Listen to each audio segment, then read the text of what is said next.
नमस्कार साथियों, आज उपस्थित हुए सभी पत्रकार गण और हमारे मेहमान श्री, आज नवसृजन पत्रकार charitable trust NPA national press association द्वारा कार्यक्रम थर्ड कार्यक्रम नेशनल उपस्थित सूरत शहर के 10,000 से भी ज्यादा बेटियों की शादी करवा चुके हैं और बेटियों के पालक पिता जो हमारे उपस्थित रहे महेश भाई सवानी।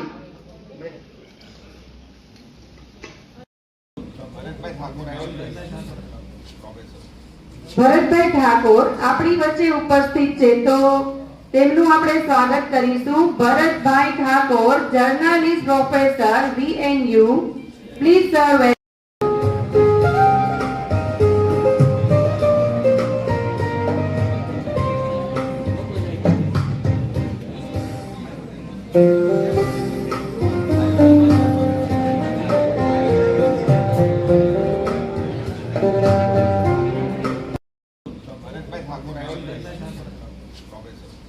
ભરતભાઈ ઠાકોર આપણી વચ્ચે ઉપસ્થિત છે તો તેમનું આપણે સ્વાગત કરીશું। Bharatbhai Thakor, journalist professor VNU, please sir.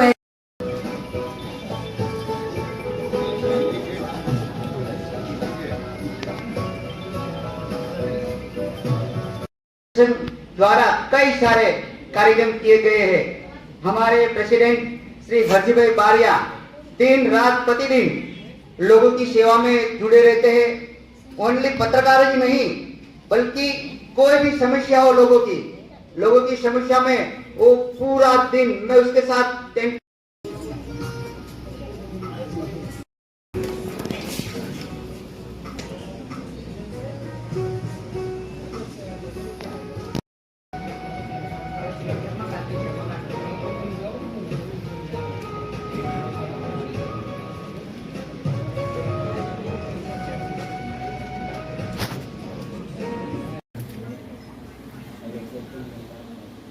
આમ તો પત્રકારનું નામ આવે એટલે બધા ભાગે।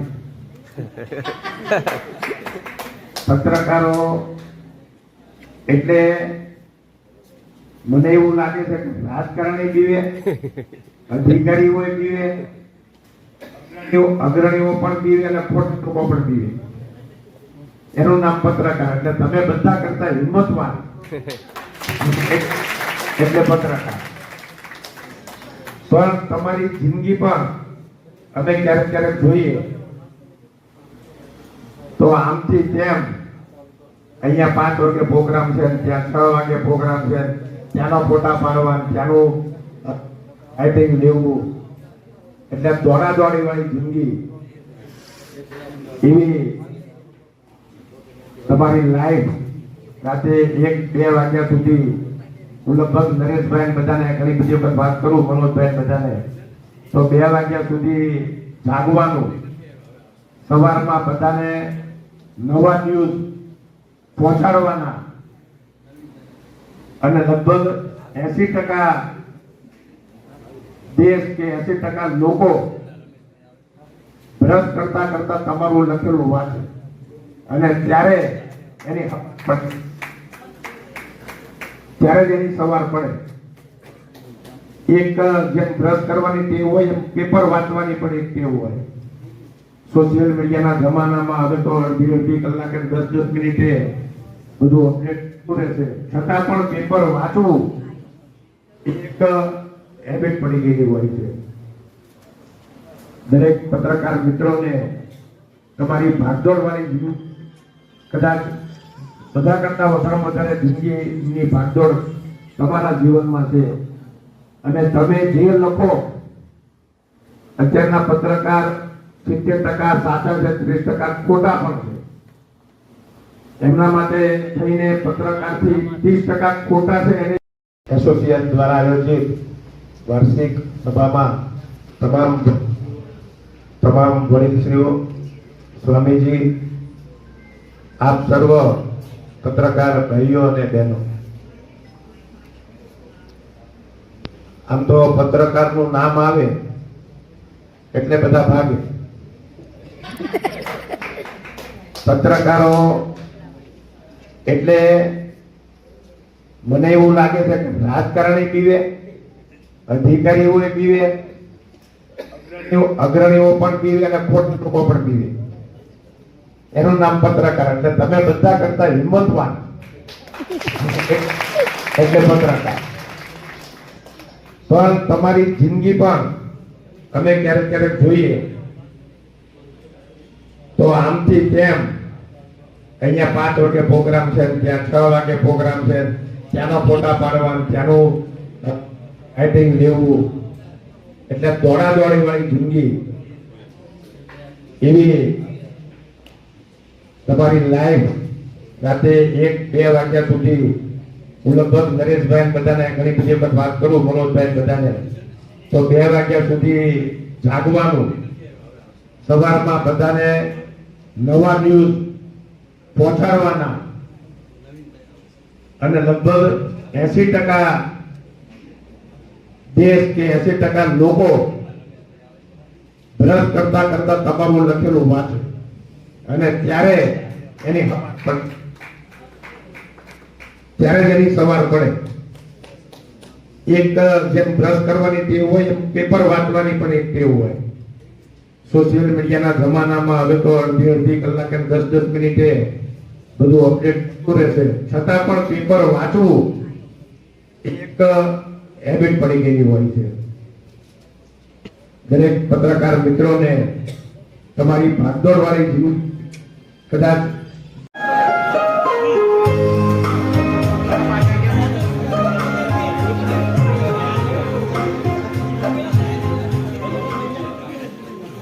તમામ મિત્રો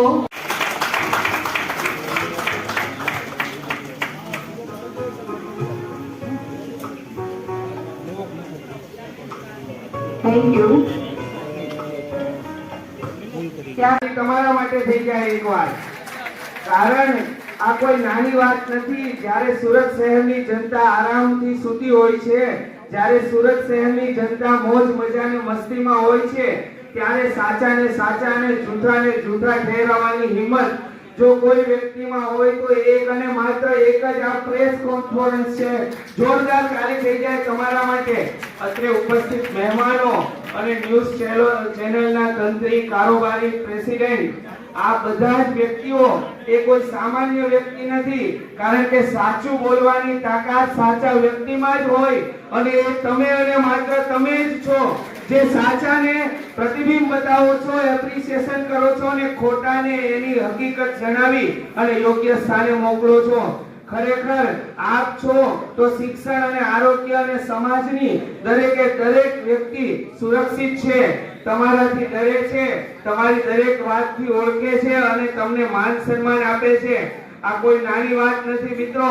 તમે સુરતનું હૃદય છો, ધબકતું હૃદય છો. જોરદાર તાળીઓ થઈ જાય આપણા માટે. તંત્રી શ્રી રાણાભાઈ રબારી, દિનેશભાઈ અને વીરજીભાઈ જે શિક્ષણને લગતા કે આરોગ્યને લગતા કોઈ પણ કાર્ય માટે હંમેશા સાથે હોય છે. જે તે વિસ્તારની વાત કરું તો અમારા એરિયાની અંદર કોઈ પણ નાની મોટી પ્રશ્ન હોય તો હંમેશા એક ફોન પર કામ થતું હોય, અને એ માત્ર આપ સૌના ભરોસે થાય છે. એટલે જનતા માટે એના હૃદયના સિતારા છો આપ. તમે બિલકુલ ઓછું નહીં સમજતા. જોરદાર તાળીઓથી તમને હું સન્માનિત કરીશ. વધુમાં હું દરેકને ઓળખતો નથી, પરંતુ અહીં ઉપસ્થિત દરેક કાર્યકર્તા ભાઈઓ, દરેક કાર્યકર્તા બહેનો તેમજ પ્રેસ કોન્ફરન્સના ભાઈઓ મિત્રોને મારે જણાવવાનું કે આખો દિવસના પ્રોગ્રામ અને શેડ્યુલ અને પરિવારને પણ સામાજિક અને પોતાના વ્યવસાયને ધ્યાનમાં લઈ અને છતાં પણ રાતે 2 વાગ્યાના સમાચાર પણ સવારે 5 વાગે પ્રદર્શિત કરો એવી તાકાત તમારામાં છે, એવી હકીકત બતાવવાની ક્ષમતા તમારામાં છે, અને આ કોઈ સામાન્ય વ્યક્તિ નહીં કરી શકે. તમે કોઈ પણ પોતાની જાતને એક પણ કદમ ઓછું નહીં સમજતા. અહીંયાની દરેક સામાજિક સંસ્થા તમારી સાથે છે. જ્યારે પણ તમારી જરૂરિયાત હશે, તમને જરૂર હશે, ત્યારે આપણે સાથે મળીને કામ કરીશું. આ દેશના પત્રકારત્વની અંદર પત્રકારત્વનો જો પાયો નાખ્યો હોય તો ગુજરાતીઓ નાખ્યો છે. ગુજરાતી અખબાર મુંબઈ સમાચાર એ દેશનું સૌપ્રથમ અખબાર છે. 200 વર્ષ થયા, 1822 માં શરૂ થયું હતું. એ શરૂ કરનાર સુરતના હતા. ઠાકોર સાહેબે વાત કરી મહાત્મા ગાંધીજીની, તો ગાંધીજીએ પોતાના જીવનની અંદર 40 વર્ષ સુધી પત્રકારત્વ કર્યું હતું. આપણે એને સ્વાતંત્ર્ય સેનાની તરીકે જોઈએ છે, દેશના ઘડવૈયા તરીકે જોઈએ છે, પણ એમની સૌથી મોટી કોઈ ભૂમિકા હતી તો એ એક પત્રકાર તરીકેની હતી. એમણે જે પત્રો શરૂ કર્યા, એ પત્રો નવજીવન હોય, યંગ ઇન્ડિયા હોય, ઇન્ડિયન ઓપિનિયન હોય, આવા અખબારોથી ભારતના સ્વાતંત્ર્ય સંગ્રામને એક નવી દિશા મળી હતી. એમણે લોકોની સાથે લોક જનમત ઘડતરનું કામ કર્યું હતું. એ જ ઇન્ડિયન ઓપિનિયન જે આફ્રિકામાં ચાલ્યું, એના તંત્રી હતા મનસુખલાલ નાઝર, એ પણ સુરતના હતા. એટલે આપણે સૌ સદભાગી છીએ અને તમે સૌ પણ સદભાગી છો કે આપણે એવા ભૂમિના રહીને પત્રકારત્વનું કામ કરીએ છીએ કે જેના લોકો એક વિશ્વની અંદર માઇલસ્ટોન ધરાવે છે. હું દૈનિક પત્રની અંદર 2006 થી તંત્રી તરીકે છું, પણ મારી દ્રષ્ટિએ કોઈ પણ પત્રકાર નાનો કે મોટો હોતો નથી. પત્રકારનું કામ જ સમાજની અંદર જે પણ કંઈ સારું દેખાય એને પ્રસ્તુત કરવાનું છે, અને જ્યાં નબળું દેખાય એ દેખાડવાનું છે, અને એના થકી પણ એક સમાજ સુધારકનું એક કામ કરવાનું છે. અલબત્ત એની અંદર આપણા કોઈ અંગત રાગ દ્વેષ ન હોય એ ખૂબ જ જરૂરી છે. જ્યારે આપણે કોઈ પણ ન્યૂઝ લખતા હોય, કોઈ પણ વસ્તુ બતાવતા હોઈએ, ત્યારે આપણે એક પત્રકાર બનીને કાર્ય કરવું જોઈએ. ખાસ કરીને આજે જ્યારે ડિજિટલ યુગ છે, ત્યારે હવે તો દરેક વ્યક્તિ પત્રકાર બની શકે છે. એના માટે તમારે કોઈ એવી કદાચ ભાષા માટે તમારે જ્ઞાન જોતું તો વધુ વાંચન કરવું પડે, ઠીક છે, પણ તમે સોશિયલ મીડિયા થકી પણ આજના ડિજિટલ યુગમાં એક ખેડાણ કરી શકો છો. આજે જ્યારે લોકો ગોદી મીડિયા કહે છે, ગોદી મીડિયા શું છે? જે કોર્પોરેટ મીડિયા છે એની પર આ ટેગ લાગે છે, બીજા મીડિયા છે એની પર ટેગ લાગે છે, પણ તમે સૌ મિત્રો એમાં નથી આવતા. તમે જો સૌથી વધુ સ્વતંત્ર રીતે કામ કરી શકતા હોય તો તમે સૌ છો.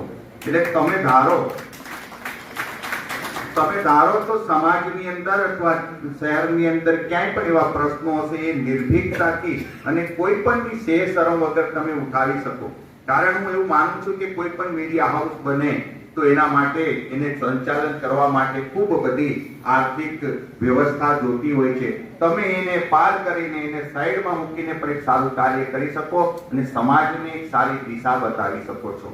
બીજું કે આપણે એક અત્યારે કેવો માહોલ છે, માહોલની અંદર સૌથી મોટું કામ ફેક ન્યૂઝનું છે. આજે ચિંતાની વાત એ છે કે ફેસબુકના જે માર્ક ઝકરબર્ગ છે, એમણે એવું કહ્યું છે કે હું અમેરિકાની અંદર હવે એના જે પ્લેટફોર્મ છે, ફેસબુક છે અને ઇન્સ્ટાગ્રામ છે, એની અંદરથી એ ફેકની જે પ્રણાલી હતી, એનું જે ચકાસણી હતી, એ દૂર કરી દે છે.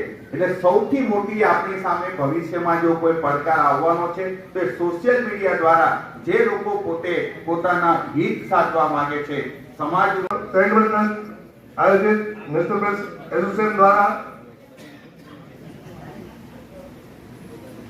ત્રીજા વર્ષમાં પ્રવેશ નિમિત્તે સ્નેહ મિલન સમારંભનું આયોજન કરેલ છે. તેમાં ઉપસ્થિત તમામ પત્રકાર ભાઈઓનું હું સ્વાગત કરું છું. કહેવાનું અને સાંભળવાનું તો ઘણું થઈ ગયું છે, અને જે લોકો જે કંઈ પણ કહી ગયા છે તે સાચું જ કહી ગયા છે.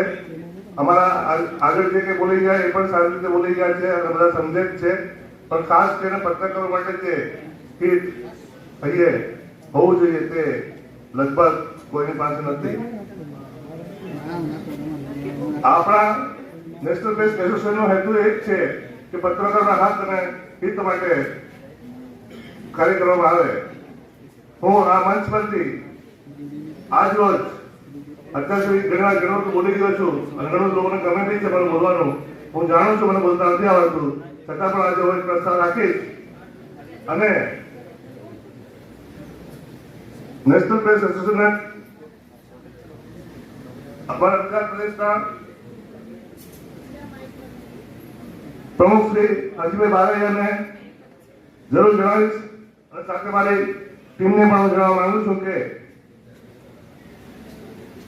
પત્રકારોના માટે આપણે જેમાં સ્નેહનું સમારંભ કરીએ છીએ, લખ ખર્ચો કરીએ છીએ, દાન ડોનેશન લઈએ છીએ અને ખાઈ પીને એકબીજા મળીને છૂટા પડીએ છીએ, એના કરતા આપણે અમુક રકમોનો બચત કરીને આપણા પત્રકારોના આર્થિક વિકાસ માટે, એમના બાળકોના શિક્ષણ માટે, એમના આરોગ્ય માટે, એમના રહેવાની સુવિધા માટે કંઈક પ્રયત્ન કરીએ અને એના માટે કંઈક ફંડ અલગથી ઊભું કરીને આપણે આગળ વધીએ તો સાચા અર્થમાં નેશનલ પ્રેસ એસોસિએશનના પત્રકારો માટે જે હિત અને અધિકારો માટે આપણે જે આ સ્થાપના કરી છે, આ પ્રેસ એને આપણે સાચા અર્થમાં ઉજાગર કરી શકીશું એવું મારું માનવું છે. આ સિવાય બધું મારે કંઈ કહેવું નથી અને આ મારી રજૂઆતને ધ્યાન પર લેવામાં આવશે અને તે દિવસે આપણે આગળ વધીશું તો મને આનંદ કરશે અને એમાં જે કંઈ મારો તન ધનથી ફાળો જોઈશે એ હું મારી રીતે મારા મન વિપુલ વિપુલ પત્તો તમારો નીચે પડે.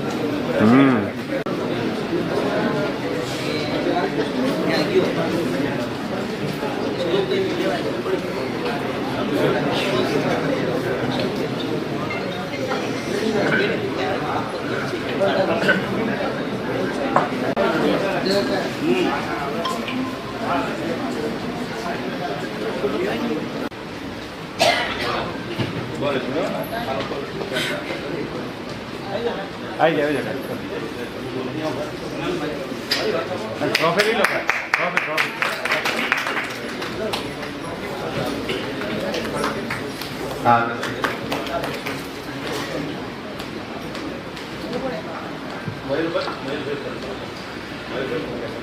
મયુરભાઈ ફડકે.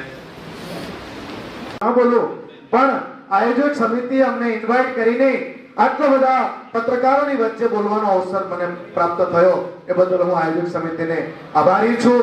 અને અમારા વેડરોડમાં શ્રી પ્રાણનાથ આરોગ્ય ટ્રસ્ટ સંચાલિત શ્રી પ્રાણનાથ હોસ્પિટલ છે કે જે બ્રહ્મલીન ગુરુજી શ્રી 108 શ્રી તારતમ જ્યોતિજી મહારાજજીએ ગરીબ અને જરૂરિયાતમંદ જે લોકો માટે એકદમ અલ્પ ફીસ લઈને નજીવો ચાર્જ લઈને તે જગ્યામાં ટ્રીટમેન્ટ આપવામાં આવે છે. હમણાં આવનારો સમય જે 18 જાન્યુઆરી થી 24 જાન્યુઆરી દરમિયાન અમેરિકાના સુપ્રસિદ્ધ ડોક્ટરો દ્વારા ફ્રીમાં મેગા સર્જિકલ કેમ્પનું આયોજન રાખવામાં આવ્યું છે. તો આપણા પત્રકારોમાં કોઈ નજીકના કોઈ એવા હોય જે આર્થિક રીતે તકલીફ હોય અને એને કદાચ કે ઓપરેશન કરવાનું થયું હોય તો તમે પ્રાણનાથ હોસ્પિટલમાં મોકલી શકો છો. કારણ કે એ સંસ્થા ગરીબ અને જરૂરિયાતમંદ લોકોને દરેક રીતે